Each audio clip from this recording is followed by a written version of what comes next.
this is the coolest club and you have to get in. And I was like, I got to get in there. It was like the most powerful and interesting women I could ever hope to meet. And you built that. And I looked at it like, oh my God. It was such a time where we didn't have the media we have now. We Right. didn't have the conversations we have now. It was pre-lean in. There were not a gazillion women's groups under the sun. There was no female founder collective. There was none of those things. None really. of those The Chief things. didn't exist. None of them. There was an article in Gawker that was like, Rachel Sklar is going to charge you to be her friend. I also remember that article. And I was like, I'd pay to be her friend. It's like, I love her. She's somebody I should know. You're making me realize how I haven't thought about a lot of this stuff in a long time. That's why this podcast is so good, because so many people come on who have not talked about their exits and not like really thought through the experience, and they go through the entire arc on the show. A little bit like therapy. I love it. Exactly. The exit therapist. Exactly. New name. Walking down the street, thinking about her exit, breaking down the steps so every founder gets it. She's the exit whisperer, she's opening the door. It started with a whisper, now that whisper's gonna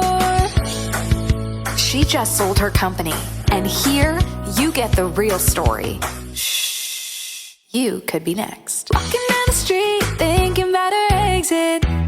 Hello, everyone, and welcome back to another episode of The Exit Whisperer. I am Carrie Kirpin, the CEO of The Whisper Group, and your resident exit whisperer, telling all the tales of exits, large and small. In fact, today, I was called a new term, an exit therapist. I spoke to Rachel Sklar about her building and ultimately selling The Li.st, an exclusive list of the hottest, smartest, coolest, most brilliant, strongest, incredible women in media and tech. And her sale is one that really struck me, because at the end of the day, what she sold was a Google group. But it was like who was on the Google group and the community that was fostered within that Google group made it so much more valuable, interesting, and just really a tool that can be used for someone else's next chapter. And I'm so happy that it was a chapter of Rachel's, because it was an incredible, incredible ride, as you'll hear about in just a moment when I tell you about how I first met Rachel when I read about her in the New York Times. Take a listen. Rachel. Carrie. The year was 2013. I opened up the Times. I saw you. I had the biggest fangirl moment ever of you and what you were building with The Li.st. So I need to open with that right away. I don't know this story. No, we did not. Okay. And after I joined The Li.st, I didn't meet you for a long time. Like, I met you online on The Li.st. We'll talk about it in a minute. But like, it took a long time for me to actually meet you IRL. I'm going to blame my daughter. Oh, no. Yeah. I think, well, we had kids at the same time too. That's another piece. Seth and Ruby were born right in 2015. Both 2015, yes. But anyway, that's an aside. Put that to the side for 1 second. But I read this piece. So you need to tell me from your perspectives. Because from my perspective, here was this like community building dynamo who's featured in the New York Times, and this is the coolest club and you have to get in. And I was like, I got to get in there. Like, that was so... It was like the most powerful and interesting women I could ever hope to meet. And you built that. And I looked at it like, oh my God. And so you have to tell me, like, really, that's the impact you had on somebody who was like, I was building a media company and a business and all of that. And I looked at it and I was like, oh shit, she's really doing it. So do you want to hear something crazy? Yes. I did not think of it as a recruiting tool. Oh my God. I did not think of it. I was approached by the Times for a profile. Okay. Didn't pitch. Yep. They came to me. And I sort of said, sure. They said, oh, we're going to send someone to, well, it was the reporter reached out, Douglas Planqua, and he said, well, I'll just come hang out with you. Okay. And talk to you, talk to your friends. And I was like, great. So it just, that just organically happened. It happened organically. It was about me. It wasn't necessarily about The Li.st, but obviously The Li.st was sort of the vehicle. Prominent. But it was sort of like, who is this person? Yes. And what is she doing? And why do I need to know about her? And I am not entirely sure that was answered necessarily in the piece, primarily because when you are doing, like, just as like first little nugget of wisdom for anybody listening, if you are approached for a profile, you should decide what you want from that profile. What you want the story to be, or what you want the angle to be. And I didn't think that way. Okay. Despite being sort of a media maven and a person who advised other people. For me, I just was excited to chat. And so when I talked to the reporter, he asked me a lot of questions and I just answered. So I talked about summer camp and how I love putting on musicals. And I talked about law school and how I loved doing law follies and doing Yep. things at law school, and how I moved to New York. And I mean, I talked a lot about theater. Yes. I'm a big theater Yes, fan. of course. And now I write theater to a very, very amateur. That's not the day job. But it was a lot, and but I will say, like, one of the central themes was that I loved camp. Everywhere I go, I sort of recreate the camp ethos, which is I love people, I love my friends, I love doing things, I love opportunity, and I sort of always have that feeling of summer camp, which is like you create the space for people to learn and do and grow and connect and write songs. Well, that came completely to me as I read it was you. First of all, the camp resonates, let's just say. I totally get the camp theme. But the fact that you were able to build a really special community that I wanted to be a part of, like I looked at that before we even explained to the audience what the list is and was. I think it's important to note that like your impact was felt in like a really deep way. That's so exciting and gratifying to me because again, I didn't go out there specific to messaging, so much so that we didn't have a landing page. Yeah. Like we rushed a landing page. I think I we remember. rushed a logo. The logo for the list was created because this was happening and we needed a landing page. We needed to capture emails. Okay. And it happened so fast that I asked a friend of mine who had done a lot, who was like our go-to graphic designer helper. His name's Philip Bump. He ended up being a columnist at the Washington Post. Okay. He's done amazing stuff, written an amazing book, fabulous guy. At that point, we were doing a lot of like, I'll help you with figuring out your next media job and you'll do our, graphic stuff. And I was like, I had this big dream, so I wanted to be like purple and red as sort of like a royalty theme. And when he did it, I was like, oh, that doesn't look good at all. And then he was like in a rush or something. He had to do it. I was like, let's just do black, white, red dot. And that is how it happened. I remember this so well. So we need to take a step back. Okay. So before the Times piece, how long before the Times piece did the list exist? And explain to our listeners what the list is. Yes. Okay. So we will backtrack. Yes. So the List is a company that I built and sold over 10 years. It started from one email that went out to 19 women out of frustration that there had been like yet another list of like top 25 such and such, and it was all men, right? So that was very much, this was before there was sort of notions that we should have parity on these lists. Right. Regularly all these lists of like top this, like most promising that, like who's the next such and such and so were all men. Maybe there'd be a token woman. Yep. It was really annoying. Yep. And I sent this email out. It was after New York Magazine had run a cover on the New York startup scene. And there had been a number of like photos of all of these promising startups, and they were very playful, like, and boys will be boys, like roughhousing and like hanging one of the founders upside down. And like, there was just one photo where there was one woman in the group and the founder was upside down and his foot was obscuring her face. Like no one cared enough that there were so few women in this photo set, and his foot was covering half her face. And like, that bugged me so much. It's like sneaker in her face. Ugh. And it was 2010. It was April 2010, I think. And I sent an email out saying like, enough is enough. Let's get ahead of this. I'm tired of the day after Where Are the Women stories. Let's figure out how to change this. Yep. Let's figure out how to change the ratio. And I started saying change the ratio. We would have these meetings and have these talks. And it just finally one day I typed that into URL. Yes. And it was available. And so I bought the URL and change the ratio was a thing. And then I started doing change the ratio with Emily Gannett, who is she's the founder of IRL Productions. She's an event planner. She had called me and said, do you want to do an event? I have a venue, I have a sponsor, I have 1-800-FLOWER. Yeah. It's like, you just have to get people, and people I can do. People I can do in 2 seconds. And so we had a great breakfast event with a fantastic panel, and we kind of it was like that easy. There was so much demand. There was standing room only. And this was in Internet Week in 2010. Okay, so it starts out as a sort of micro community with events and, just a conversation from an email you send out. Yes. At what point does it become the formal? It was a Google group? Was it a Google group? It was a Google group. It's still a Google group. It was, crazy. Over the years with Glynis, so the list, I'll just Okay. briefly, so change of ratio was one thing. Yes. But then the email list was, Yes. started to be its own thing. People Yes. used to say, I would pay to be on the list. I would Yes. pay for the list to not go away, because people could also tell that I was starting to lose it. Yeah. Because it was just something I was doing. It was something that happened organically that was like Yes. this thing. But I wasn't making any money from it. Right. And there was a period, I think it was like I was with my folks on Labor Day of 2010, and I suddenly realized, I was like, I couldn't remember the last time I made money. Like I couldn't remember the last time I had done anything for money, which I realize sounds like an incredibly privileged thing. Of course. I was not rolling in it. Right. But I had enough to survive. You were I had like safe. some gigs here Yeah. and that. Yep. But I really couldn't figure out like I was like, this is taking up way too much of my time. And then I ended up being recruited to work with Hashable, the startup, which was a networking startup, Yes. for the year in 2011. Oh and my that just God. basically, What a and I was throwback. like right in the middle of everything in the New York startup scene. Yep.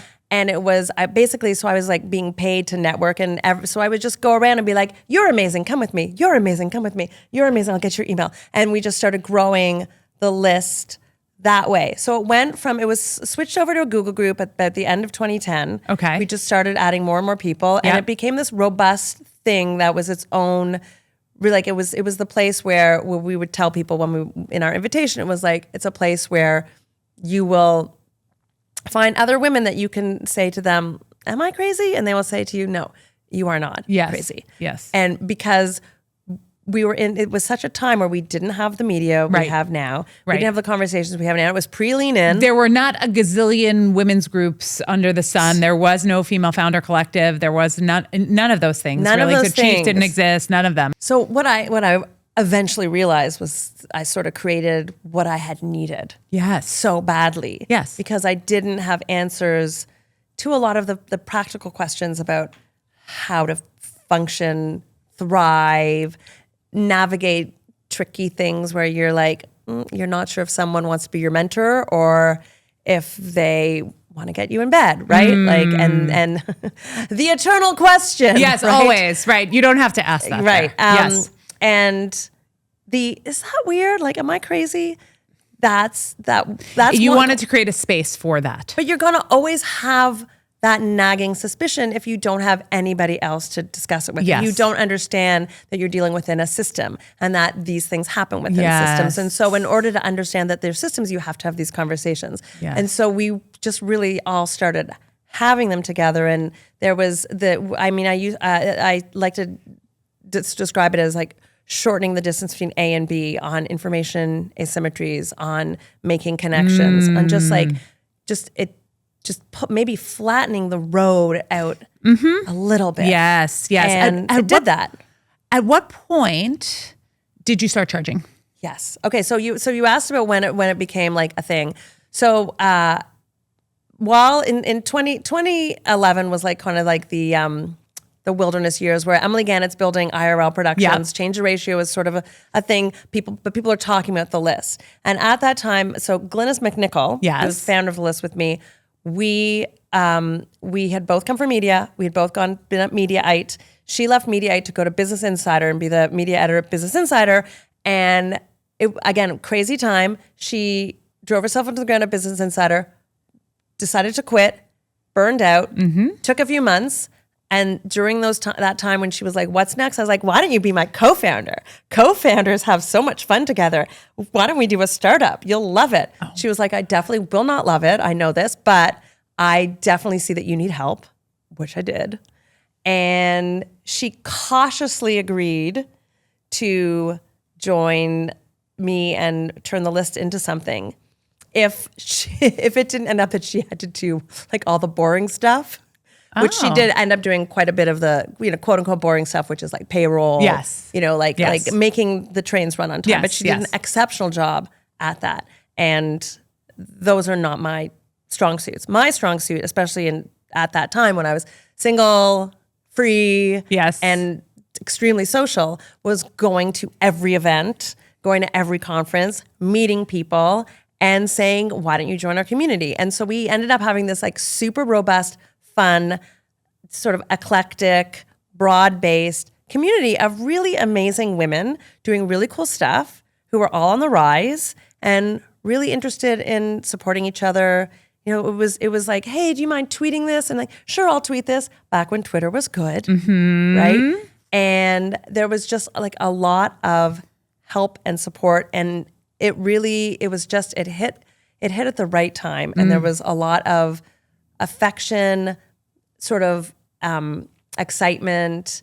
And I mean, there was definitely pushback. We definitely got pushback, but in just people liked it, and it was useful. It helped a lot. How did you manage? One thing I remember, so I joined after I read the article, I'm like, okay, I need someone to refer me to the list. I get on the list. I'm so excited. It feels, even though it was fast growing, it felt extremely intimate. It wasn't actually fast growing. It appeared fast growing. It was not fast growing because I was really protective of it. We were both really protective of it. Also because Glennis and I had come from like the world of journalism, we had witnessed there was something called Journal.st, which was a bunch of political journalists on this listserv, and it leaked to Tucker Carlson. This was like how Tucker Carlson's Daily Caller was the first big scoop for the Daily Caller in like 2010, and it outed a whole bunch of journalists as you know, the Republicans were like, we know you have bias, and it was like a whole scandal. And so we were so paranoid about leaks. So we were actually super careful, which is why it was always like, do we know them? Do we trust them? You're right. To start. You're right. And so that was before we started charging, and we decided once we just started charging, because in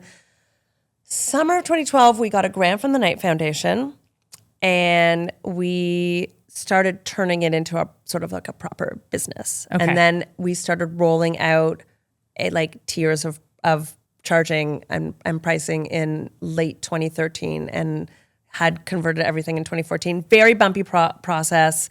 We were so skittish about daring to charge. There was an article in Gawker that was like, Rachel Sklar is going to charge you to be her friend. You know, I also remember that article, and I was like, I'd pay to be her friend.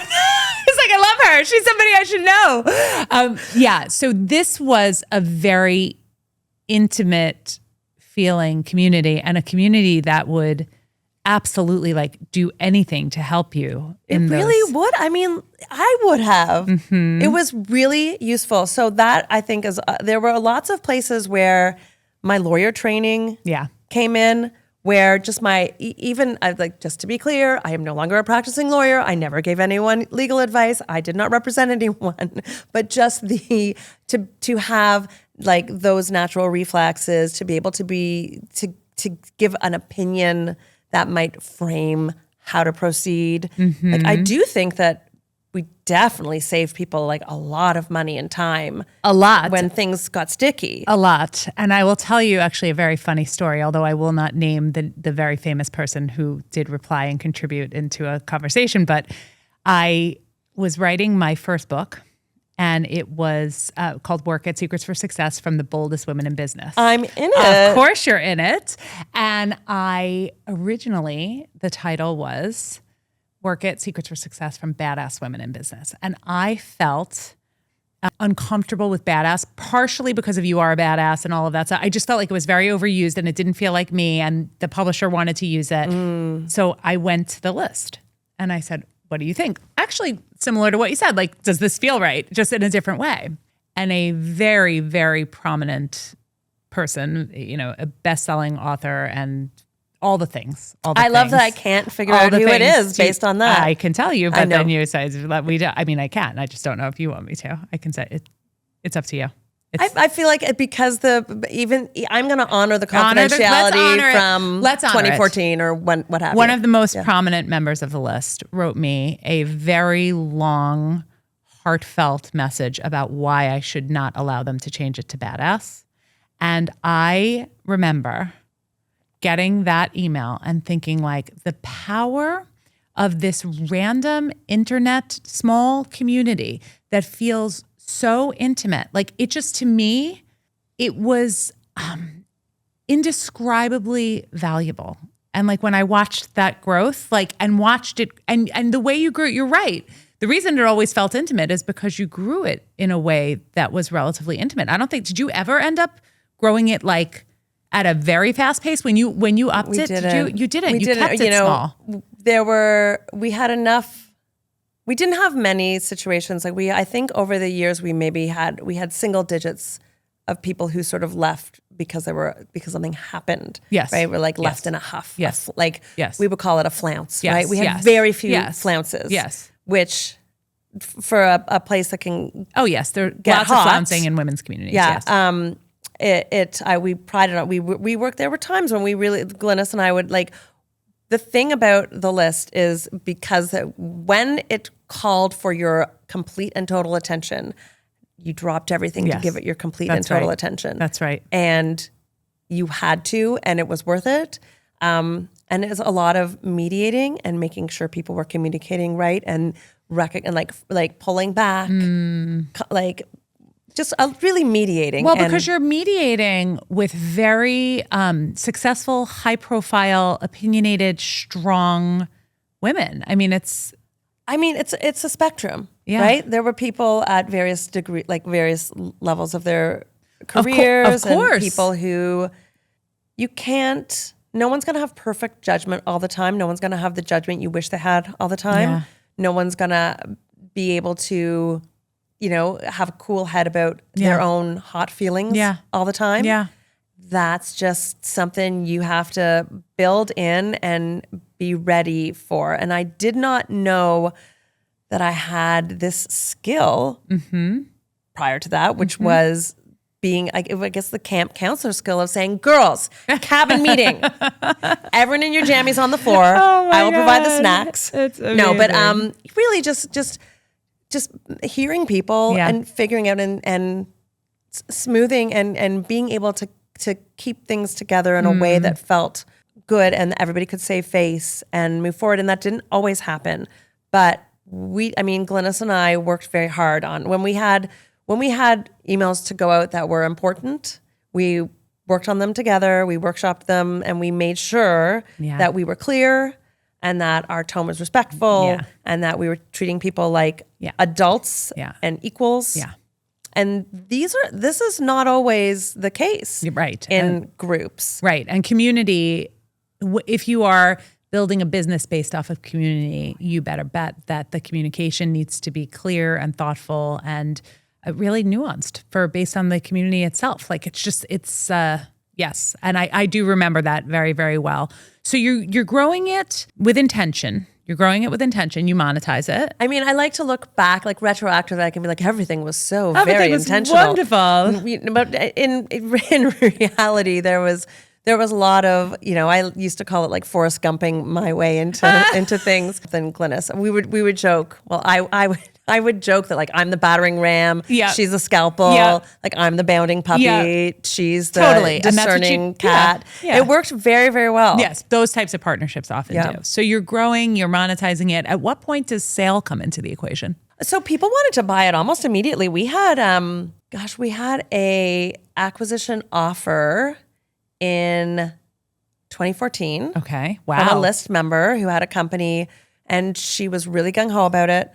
And she didn't live in New York. I took the train out to have a meeting with her and talk about what it would look like and stuff.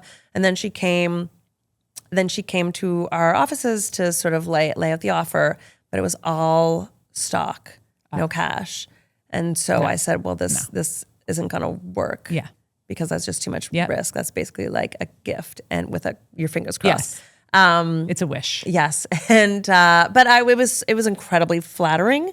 It was incredibly interesting. Mm-hmm. The process was, it was so clarifying. It was really, this whole time, Glynis and I built this, and we had a ton of sort of things fall into our laps because people recognized the value of the list, and also because Li.st members were amazing and loved it.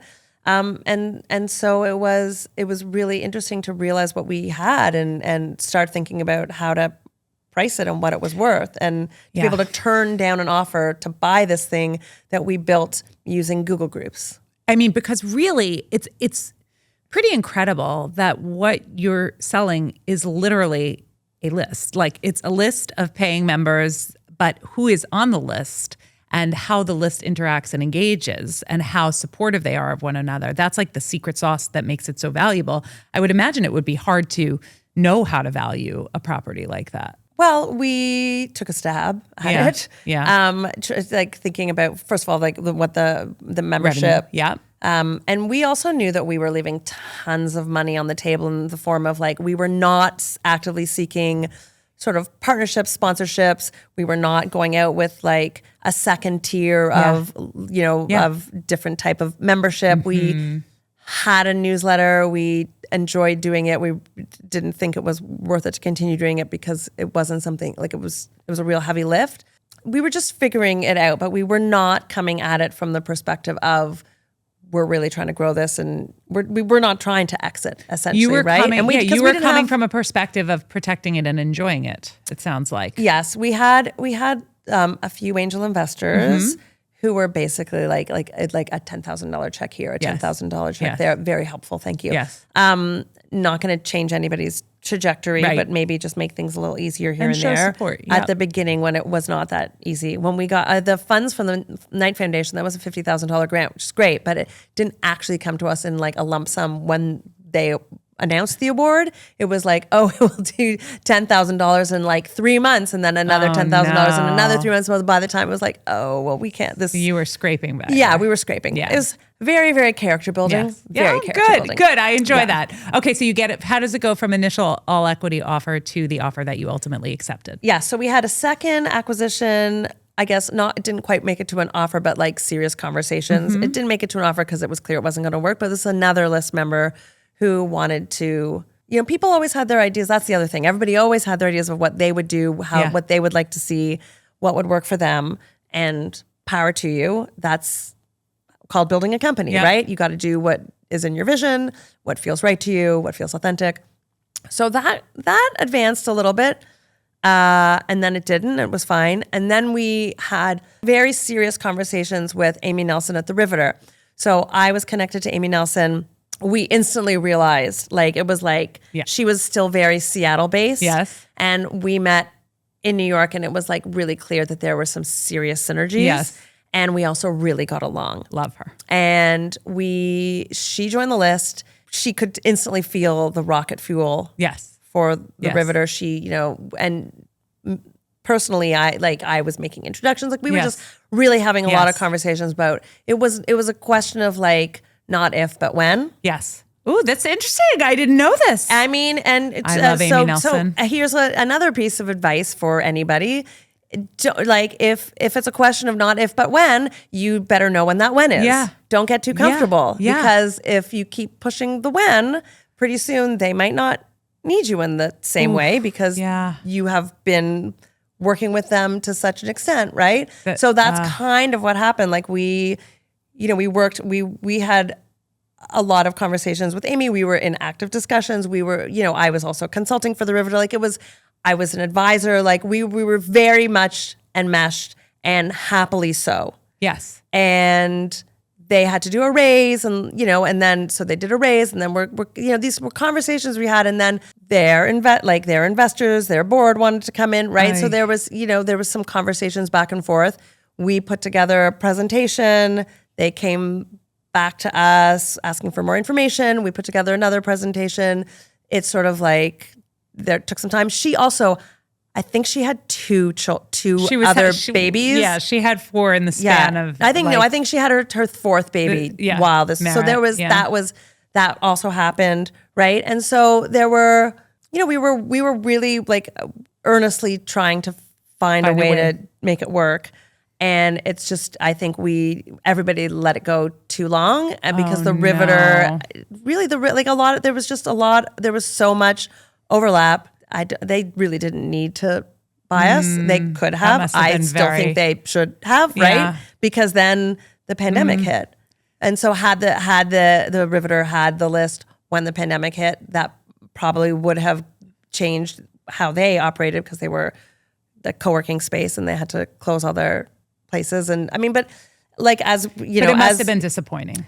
That part must have been it was because you saw it as such a perfect fit too. It was a perfect fit. I loved the idea of like a significant sale, like a woman like a woman founded company to a woman founded company that was like a little splashy. Yep. Like it all felt good. All the things. I see that whole thing. It's we could see it all, but also everybody could have been more on it. Everybody could have relied a little bit less on the relationships and the ease of assuming it would all be fine because It's a good lesson. They're all good. This is the thing. What is it? It's all going to be all right in the end. And if it's not all right, it's not the end. That's like, right. You just got to think of it that way. That's right. Which I do. That's right. And it was it was a great learning experience because then Glynis and I had all of these documents and, spreadsheets and collected, our beautiful deck. Yeah, you were ready. Where we were ready. Yeah. And so we this was October 2019 and we just started, we were like, okay, well, we'll figure this out. And maybe we sort of it was open-ended with Amy. Maybe we'll talk about it another time. Who knows? Yep. We then, following that, like the Riveter had a conference in New York. It was like half the people on the stage were listers. Like it was all good. Yes. When you always bringing it back to the business that you have and is it additive to the business that you have? Yes. And at no time was pursuing any sort of external acquisition potential, situation ever a detraction from the list. It only added. So we could always at the end of the day come back and say, did this help our members? Was this useful? Yes. And people got published. Yes. People got speaking spots. Yes. People, got jobs. Yeah. Like there were... No, you helped so many people. Yes, it was. So the Riveter was great for the list. Only good feeling about it. I ended up working with the Riveter after. So did Glynis. Glynis was a writer for the Riveter newsletter. I ended up I went to the Riveter. Well, Amy hired me at SaxWorks. This is after we sold the list, but she hired me at SaxWorks. And then after SaxWorks, I went back and I went with her to the Riveter. I built a whole new line there. Riveter built a whole new product there. Like it was no complaints. Right. All good. All good stuff. And good learnings. Yes. Okay. So the Riveter doesn't happen. The Riveter doesn't happen. And now we're in 2019. What happens? Well, we're at the end of 2019 and we're like, great, 2020 is going to be our year. It's going to be fabulous. What could go wrong in 2020? Can't wait. It's going to be great. We had big plans. I mean, whatever. This is important to note that we had big plans the whole time. We had, I should say, probably the most significant thing that didn't happen for the list was in 2014, we were talking to Christina Wallace. Yep. Who is phenomenal. Fabulous. A serial entrepreneur, Harvard business professor, truly a mind like a steel trap. Yep. And one of the most talented and multi-hyphenates in every area of her hyphenation possible. Just a brilliant, wonderful person. She was running the Startup Institute. She had gifted a floor half a floor. Yeah. Sorry, half a floor of One Liberty Place to the list as office space from the Startup Institute because they didn't need all of it. And we were working out of there. We had we had an office. Everything was great. And we were talking to her to take over as CEO because as the one thing that I knew as CEO was that I can be a great visionary. Yes. I can be a great networker. Yes. But if you're talking about wanting to build the business into something scalable, then we needed somebody else. You else. had decisions to make. If you could either stay very niche and charge more, you could grow more exponentially, and then potentially you would lose some of the intimacy. There's a lot of things that could go into how you would scale because initially I said that we weren't actually looking to grow. So I misspoke then because at this point, 2013, 2014, that was like the heyday where people were we had a ton of inbound interest and people wanted to work with us. Times. I went to some event in Silicon Valley, a dizzying weekend where, I was invited as a guest of honor to something at Sheryl Sandberg's place with Glynis. And I remember a wonderful investor out there saying let us know when you're ready to raise, we were ready. Yep. And I was like, I know that I need to bring in the big guns. Right. So Christina we were talking to her about coming in and taking over as CEO. Okay. And I'd be very happy being chief creative officer, whatever title you want to give me. Yes. Going to all the parties, rah, recruiting all the cheerleader, people, whatever it is. camp counselor extraordinaire. Godspeed, go for it. And we were really actually very excited about that. We had a bunch of great meetings. I went down to the correspondence dinner weekend. I brought Christina. We were like walking through and be like, she's going to take over. Like we were all in it. And then I hope I'm not speaking out of turn for her. So things at the Startup Institute suddenly shifted. Yes. She got another job she got another job offer to work at the Museum of Natural History, leading an exciting STEM program, and she decided to take it. And so Glynis and I were like, all right, well, we'll figure out what's next. And by that time, it was the end of the year in 2014. We're like, we'll figure out what's next because, again, what could go wrong? We've got everything's on the horizon. Everything is limitless. And in the summer of 2014, I wonderfully, but very unexpectedly, got pregnant. I remember this too. So that was that shift. Okay. So then we shifted into like, we're going to just keep it going. And that is what we did, keeping it going. Okay. So 2013, when that Times piece first hit, now it makes sense. Right. That's your poise for growth. You may hire a CEO, all of those things. Summer 2014, unexpectedly pregnant, have the baby. I remember you were out for a little bit, right? You really you were quiet for a little bit. I was quiet. Yeah. I was quiet mostly because I felt like there were so many voices in my ear that were like, don't post the baby. Don't post pictures of your child on the internet. You know, the worst. I was like, so I won't, am I allowed to post her? Should I post her? I don't know. I went to like a private Instagram for her. Only later realizing I probably left millions in being some sort of momfluencer on the table. You could have been a big momfluencer. Could have been a momfluencer. Oh, wow. So could have grown, was thinking about investing and growing, had the baby, little Ruby, the star of the list. You say, okay, we're, just going to maintain and grow this in the way we want. And then you potentially go with the Riveter and the Riveter doesn't happen. Right. And now we're right about to hit COVID. What happens here? So what happens here is that COVID happened. And that was actually a moment where the list really proved its utility. Yes. Because first of all, people were freaked. Yes. Obviously. Yes. People needed community. Yes. But people also were sharing useful information. Yes. People were there were like some people who were jumping into gear to like actually be useful. Yes. Cindy Sagastume, I can't remember if I've said her name aloud in a long time, but Cindy Sagastume, she started, she's getting PPE masks ready. Yes. Christina Wallace, Bina Shaw, a lister who was very well loved and who passed away 2 years ago. Yeah. 2 other listers who I can't remember now. I'm horrible. It's okay. I think it might have been Christina Libby, but everybody jumped in to help. Yes, they organized getting iPads to hospitals for patients who couldn't talk to loved ones. Like it was so that people were doing real useful stuff, and as well, people just were wanting to talk and have community. People were shifting, making plans, figuring out what they were doing, and it just it became useful, like as a hub of community. It's a very important thing. At what point do you decide that you're going to sell it? I mean, we were still talking about that. It had never not been a conversation, but we did. So this is Glynis's innovation, was that it was that we should go take a pause for the list.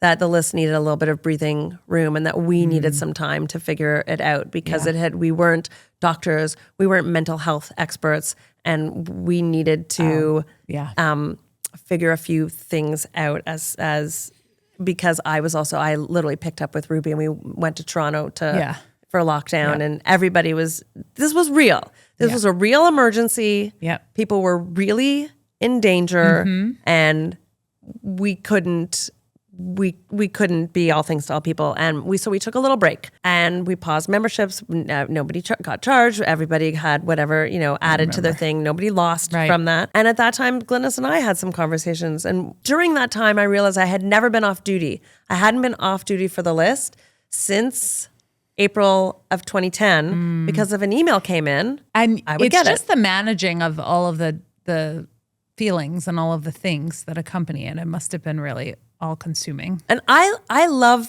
being useful. Yeah. I love being there. Like if someone needs something and sends me an emergency email, I want to respond and help. Yeah. But I was really, it was hard. I was there with Ruby. It was a hard time. Yeah. for everyone. I mean, it was for just sure. a horrible. For sure. We've all memory holed the pandemic, but like It was a really traumatic time. it was a really traumatic time. Yeah. It was horrible. At what point does Anne come into the conversation? Oh yeah. So, by the way, was this supposed to be a linear conversation? I'm very I enjoyed sorry. the whole thing. We're jumping around and it's going to be great. You're I'm making guiding me, you. You're making me realize how I haven't thought about a lot of this stuff in a long That's why time. this podcast is so good, because Yes. so many people come on who have not talked about their exits and not like really thought through the experience, and they go through the entire arc on the show. Little bit here. like therapy. I love it. Exactly. So the exit therapist. Exactly. New name. I want that sweatshirt. Yes. Oh, I'm getting it for you. Amazing. Done. The exit therapist. You heard it here first. So Anne Chiquette, who purchased the list, Yes. who through her company A-List Media, she and I would run into each other in the neighborhood because we're neighbors, and she and I would see each other at the Wing in Flatiron and Yes. chit chat about media. Yep. And we started we'd run into each other on playgrounds in Stuytown, and our kids would play, and we'd chit chat about media and talk shop. And when Glynis and I, during the pause for the list, we started having intentional, mindful meetings with people who we trusted to ask them where they thought they saw the list going, who might be a natural partner for it, and, hear from smart people what they thought. And we started having a couple of those meetings. And I said to Glynis, let's talk to Anne. Because Glynis didn't really know her well, but I did. I said, I talk shop to her all the time. I bet she'll have good thoughts. And so Anne was like at the tail end of this series of Zooms that we had. And when our sort of opening gamut was what do you think about the future of the list? Like, we talked a little bit about the Riveter and like how we had been assuming that it was, the list would grow with some other help. And Yeah. we also, and that we knew we were leaving money on the table. We knew that other people could get in there with like merch. Big regret. I just wish that we had done like one t-shirt or cap or sweatshirt. But anyhow, there's plenty of room there for a retreat, a dinner, a series of dinners, lots of stuff, just stuff that we weren't going to do and I wasn't going to do with a toddler. Yeah, it's bandwidth. Yes. And so Anne was like, well, I might be interested. And we were like, really? Let's hear more. And so we just started having a series of conversations. And so again, very organically, everything was very organic. Were the conversations that you had when you were doing the Zooms and like figuring out what's next, were they all with listers? Was like the acquirers, was it always your intention? I know Amy was a lister. Was it your thought that you would pass it to another lister, or were you open to anyone? I think we would have been open to anybody who wanted to reach out that we felt good about, right? Yeah. But like to your point earlier when you said it was, selling a list, right? Like Yeah. we were absolutely very protective of the experience. Yeah. And we always very clear, like, you're not to spam anybody. That's you right. can't scrape these emails. Like respect above all. It was not like, it never felt salesy. It never felt, there was like no solicitation in that way. It was when people needed help, right. they talked about it, but like, it just was it was protected, I think. We were very, very serious about that because as soon as you lose that, then you lose the trust of what you're like, who these people are and what you're going to get out of the space. We didn't know, like, so many things. We were going in there letting smart people give us good advice. I mean, we still, Christina Wallace had been a longtime advisor and she continued to have great advice. And anyhow, so Anne was interested. And so we started having those conversations and they started being serious. And by July, August, like we were starting, like we had a lawyer, she had a lawyer, and we were starting to talk terms. And then, so what was interesting was that in August of 2020, I got together with my partner of now 5 years. Yes. You met in the musical thing, right? Yes, in the we did. BMI. Yes. I remember all of this. So yes, the call back yes. to the musical theater Yes, thing is all back. I'm in the BMI musical theater workshop, which if you know, you know. Yeah, big deal. Very cool. Big deal. If you don't know, that's a wonderful musical theater workshop where a lot of terrific composers and lyricists have come together, and the people who wrote Frozen, the people who wrote Ragtime, they met there. The people who wrote Next to Normal. Anyhow, I met my partner there, and we by the way, I used to joke that when in my 20s I would have loved going there and just checking out all the musical theater boys. But as a woman, a single mom in her mid-40s during a pandemic, you do not think that musical theater school is where you will you're gonna find meet your partner. a nice, And so you did. straight, You did. available boy. You did. But I did. That's awesome. So, but he is a web genius. He is anything internet. He's like basically your dream technical co-founder. And Glynis and I were like, oh my God, well, now you're here. Yeah. Now you could build something. We had moments of like, should we call this off? Because we actually have somebody who can do all. And Ron was like, why are you selling this? Yeah. You can do a zillion things. But Glynis was ready. She's a writer. Okay. She's ready. written a bunch of fantastic books. Most recently, I'm Mostly Here to Enjoy Myself, Yes. a memoir of her time post-COVID in Paris. Yes. And she was ready. So, but it was just really funny that there's so much timing and a lot of luck all the time. So you close the transaction, and as part of it, you're staying on and within the community, which I would imagine is something like when somebody buys your house, but you then still live in the house. And they're redecorating it. And that's a really, really Right? good analogy. Like you're living in that house.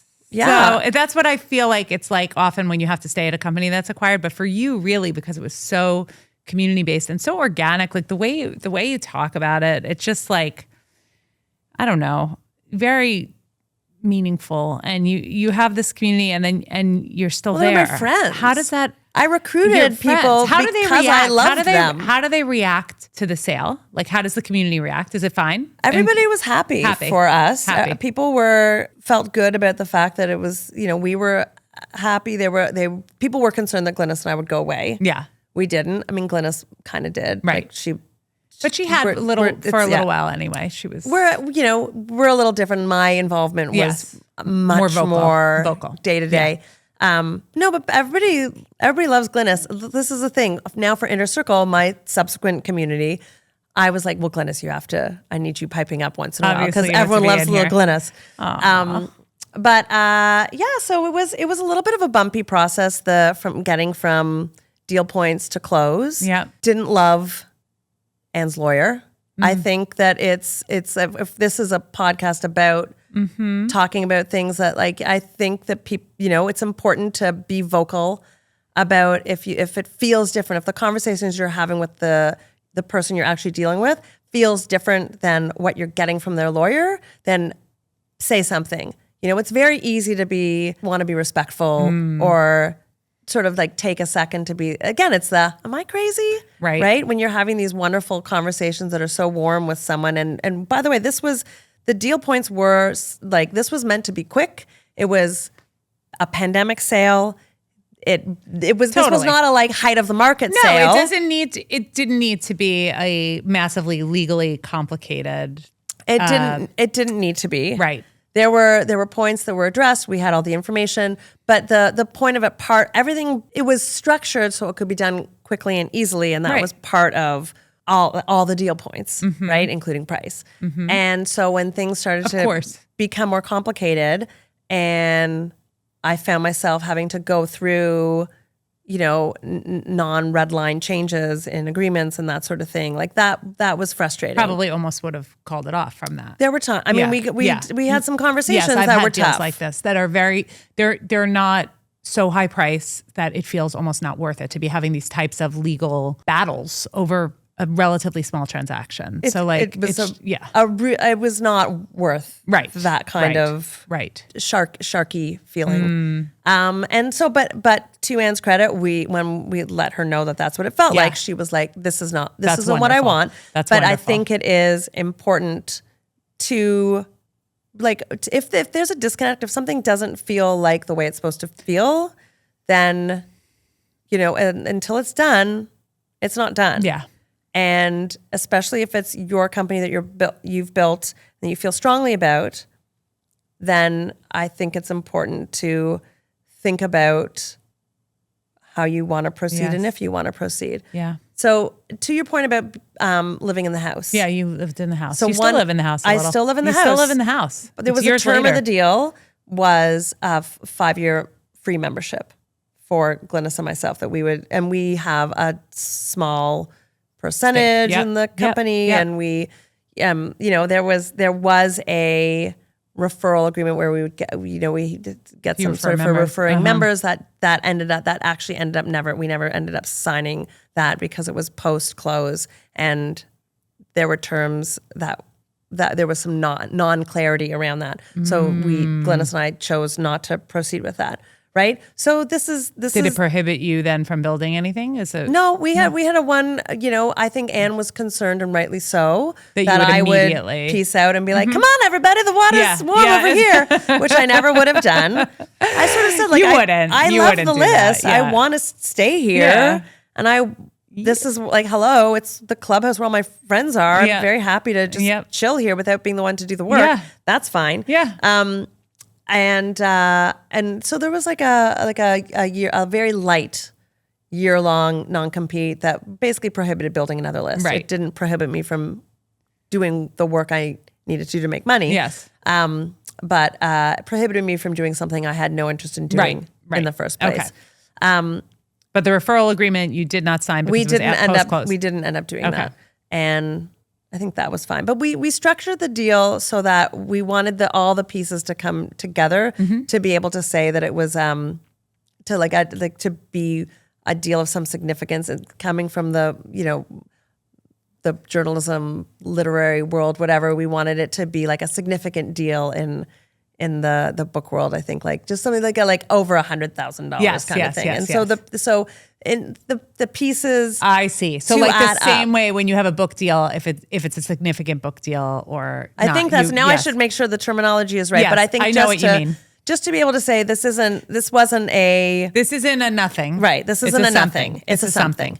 Yes. Mm-hmm. I totally understand that. And my listeners will understand that. Great. And I think everyone needs to know what their something is. Yep. Everybody's something might be different. Everybody's something might be different. Right. My something was very different from Glynis's something. Yeah.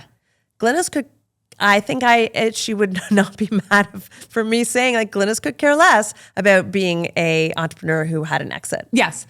Anne Malum, who sold Solid Core, she was on my podcast and she was like, yes, nothing was acceptable for me less than $100 million exit. Like literally sat at me in the face and was like, nope, nothing else would have been successful. And I was like, oh, gay gesund. I was like, good for you.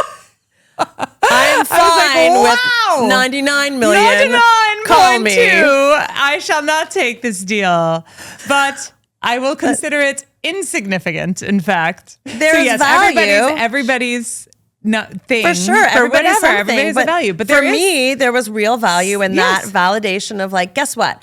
Built this thing on Google Groups and sold it. You built it out of air. Like, and you really did. Out of air and love. Your love and heart. And it's just awesome. And many, many emails. Oh my gosh. Okay. So now you're in the house, but now you're getting ready to rebuild your own thing. Let's talk. Can we talk about Inner Circle? Tell me. Sure. I will. So I love being a member of the list. Yes. Lots of friends there. Right. But if someone's redoing the house, they should. The whole point of it is like, here's the list. Go do all the things that you think it needs. That's right.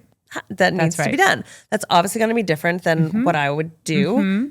That's fine and great, and but as hard it to should watch be. sometimes hard to watch. Sometimes. So, obviously, you don't agree with anyone. All the time. Yep. I don't even agree with myself last week. Exactly. All the time. Exactly. So people started coming to me for the things that I brought to the lists very specifically, which was specific introductions, specific, help with press placement, right?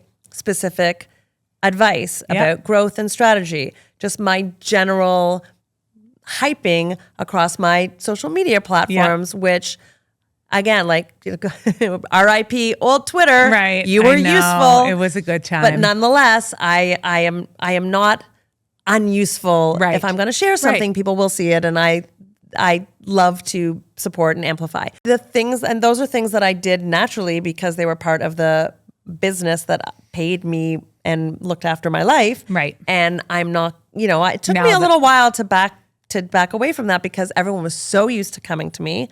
and I was so used to doing it. So you were used to doing it because it was part of the business. I mean, you were leading the business that they were a part of, and now suddenly you're asked to do it, but you're not leading that business. So you have to figure out how do you monetize or what do you do? And Well, at first it was just like, of course I'll do all these things because I'm used to doing them, and then realized, wait a second, all this value is going to the list. Yeah. Which, by the way, again, it's going to me because I have a small piece of the list. If it sells, wonderful, blah, blah, blah, all good. And I want this thing to be successful. Yeah, of course. I built it. Of I course. certainly don't want that house to go up in flames. Yep. So, but I start to realize that there's a way to take what I did that is now separate from what the list is now and focus just on that. Totally. And so that is what I've been doing in this next iteration. It's called Inner Circle. It is very much in beta.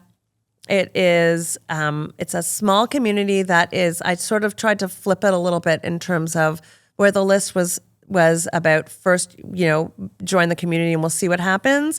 Here, there are certain things that I pledge to provide, which include, leaning very hard on making sure that people get some sort of press coverage. Yeah. Because a lot of people now, there's a lot of different groups out there, and that's good. Mm-hmm. And there are, and I'm just different than I was, and everybody's different than there was. So anybody who joined the list in 2010, 2011, half of them could buy me and sell me 10 times over now. Yes. And God bless. Yep. I love them for it. Yep. Like, I need to be able to still provide value. And I, sort of, for me, I want to make sure, I want to be able to like clock wins. And the way I know I can clock wins is by getting people some sort of like good Google alert I update. absolutely love that. I love that's what people need, they right? do right now. They really do. Like, and it's so much harder. We have lost so much of our feminist women's media. It's been consolidated. It's been hollowed out. There's no, we used to have, just think of what we used to have. We used to have like slideshows in Lucky. Haven't had Lucky for like a decade. Yep. Lenny Letter. Now we have a zillion and one different Substacks, right? We used to have, Teen Vogue is only the latest. Cosmopolitan, don't you remember? Teen Vogue broke my heart. Cosmopolitan under Amy Odell was like super robust. Yeah. There was so much. BuzzFeed. Where is BuzzFeed? I don't know. Like, we had, and all of these places were writing about women rising. Right. Women Rising was a giant vertical across so many media, verticals. And it has been chipped away, and we don't have what we did. So where I used to just check my email and I'd have someone from Fast Company being like, can you recommend 7 women for a feature? Sure. And I'd, someone from the New York Times, I'm looking for blah, blah, blah, blah. Sure. And it would just all come to me. Now I started, going to the regular places where I would look like Help a Reporter Out or SOS and hashtag journal request on, and it's just like it's crickets out there. Yeah, it's crickets. And so what I realize is that I need to work on creating media properties and partnering with media properties so that I can make sure that we have these slots for women. So that is what I'm doing at Inner Circle. I'm creating a network, and that's sort of like, I just learned this term today from Lauren, who is the founder of Spread the Jelly. Okay. Just this morning at an Argent breakfast. I try and mention as many amazing female-founded companies as I can. Parallel building. I am parallel building Inner Circle, which is the network. Yep. And Smart Friends Network, which is the network of media properties that will feature Inner Circle members and my smart friends. And so I have a podcast that will be coming out soon called Hi Smart Friend that I will host so I can talk to all my smart friends. Fantastic. And I'm working with Rahel Lowell on rebooting her podcast, The Breadwinners. And I am sort of I'm like in the process of, we have a great partnership with Her Agenda, which is a phenomenal site that is doing all of those women rising stories. Great. I'm so excited to see this chapter for you. I really am. Thank you. I'm excited to do it because Yeah. I really feel the need. I Yeah. feel the need so I badly. see it. I see it. And I will tell you that it is very easy to see that aside from it being like a superpower of being a connector, you're also just a really strong visionary. And so I love to see, I totally get where you're going. And if there's anything we can do to support you, we are here. 100%. Well, thank you. I think, I will start by finding someone to refer to this podcast. Yes, 100%. 100%. Say, here we go. Let's find someone, come on the podcast. They can come on if you have any founders who've exited, any size, any shape, come on over. And by the way, the any size, any shape it's very important. It's very important. It's very important because I'll go crazy now, but Please do. The thing is, I have huge exits and tiny exits, and so many of the lessons are so similar. And if we only tell the huge stories, people who achieve incredible things but do not have the huge number exit feel like complete failures. And like, you need to see that these exits are meaningful at a variety of different sizes. And the fact that you could take a business and get it across the finish line like that, you could start something, that you could build it, that you could have it make money, and that you could ultimately transfer it. Like, we don't do that. And so to tell all of those stories, it's so important. And just removing like what's the number, I just don't care. I don't care anymore. Well, I think that also what's been interesting with this conversation is that I hadn't realized fully just how different the list would have sold at different points in its journey. It would have. If we had tried to sell in 2014, I'm sure we could have done much better than we did in 2020. Yes. If 2017 had gone, or 2019 rather, had gone through, then the numbers contemplated were much more larger. significant Yes. than what we ended up with. But we ended up with a deal that we are so happy with. I mean, it worked. It worked for you. Every time. It's not always the money. Glynis and I talk all the time. Yep. And we always, especially me, I do a lot of what ifing, especially since I have Ron, who is the tech support. He's now the go-to tech person for the list and Inner Circle. He produces people's podcasts. Oh my God. He builds their websites like he is, and he troubleshoots. Oh my God.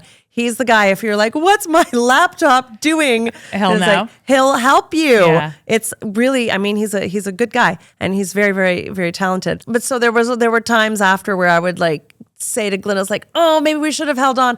But then we would go through it, and then every single time we would come down on the side of like, thank God, this is exactly what we needed to do and when. where you're supposed to be now. And I think, and at the end of the day, we built and sold a company. You did. You did it. Rachel, thank you so much for coming on the show. You are a treasure and a delight. And I'm so happy I read that article in 2013 and then fangirled you and needed to join the list and got to witness your arc and your brilliance and all of it. It's awesome. Thank you so much for having me, for having this podcast, and for reading that article. Of course. I was like, I have to be friends with her. And now you are. I need to know her. It's true.